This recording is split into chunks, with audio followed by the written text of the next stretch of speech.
And it came to pass at that time that Judah went down from his brethren and turned into a certain Edolamite, whose name was Hirah. And Judah saw there a daughter of a certain Canaanite, whose name was Shuah, and he took her, and went in unto her. And she conceived, and bare a son, and he called his name Er. And she conceived again, and bare a son, and she called his name Onan. And she yet again conceived, and bare a son, and called his name Shelah. And he was at Chizib, when she bare him. And Judah took a wife for Er his firstborn, whose name was Tamar. And Er Judah's firstborn was wicked in the sight of the Lord. And the Lord slew him. And Judah said unto Onan, Go in unto thy brother's wife, and marry her, and raise up seed to thy brother.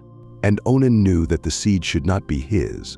And it came to pass, when he went in unto his brother's wife, that he spilled it on the ground, lest that he should give seed to his brother. And the thing which he did displeased the Lord, wherefore he slew him also. Then said Judah to Tamar his daughter-in-law, Remain a widow at thy father's house, till Shelah my son be grown. For he said, Lest peradventure he die also, as his brethren did.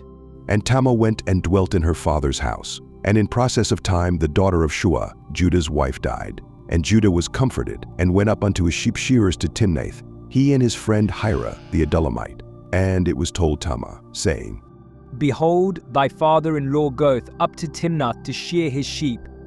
And she put her widow's garments off from her, and covered her with a veil, and wrapped herself, and sat in an open place, which is by the way to Timnath. For she saw that Shelah was grown, and she was not given unto him to wife. When Judah saw her, he thought her to be an harlot, because she had covered her face. And he turned unto her by the way, and said, Go to, I pray thee, let me come in unto thee. For he knew not that she was his daughter-in-law. And she said, What wilt thou give me that thou mayest come in unto me? And he said, I will send thee a kid from the flock. And she said, Wilt thou give me a pledge till thou send it? And he said, What pledge shall I give thee? And she said, Thy signet and thy bracelets, and thy staff that is in thine hand. And he gave it her, and came in unto her, and she conceived by him. And she arose and went away, and laid by her veil from her, and put on the garments of her widowhood. And Judah sent the kid by the hand of his friend the Adulamite, to receive his pledge from the woman's hand, but he found her not. Then he asked the men of that place, saying, Where is the harlot that was openly by the wayside? And they said, There was no harlot in this place. And he returned to Judah, and said, I cannot find her.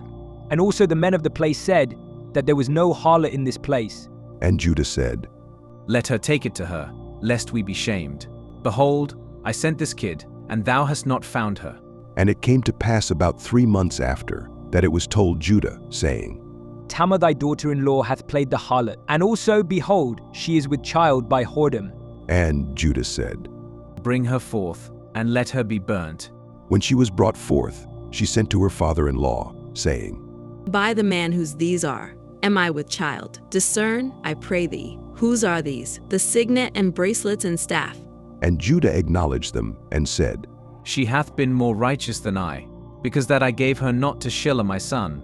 And he knew her again no more. And it came to pass in the time of her travail, that, behold, twins were in her womb. And it came to pass, when she travailed, that the one put out his hand, and the midwife took and bound upon his hand a scarlet thread, saying, This came out first. And it came to pass, as he drew back his hand, that, behold, his brother came out. And she said, How hast thou broken forth? This breach be upon thee. Therefore his name was called Pharez. And afterward came out his brother that had the scarlet thread upon his hand, and his name was called Zarah.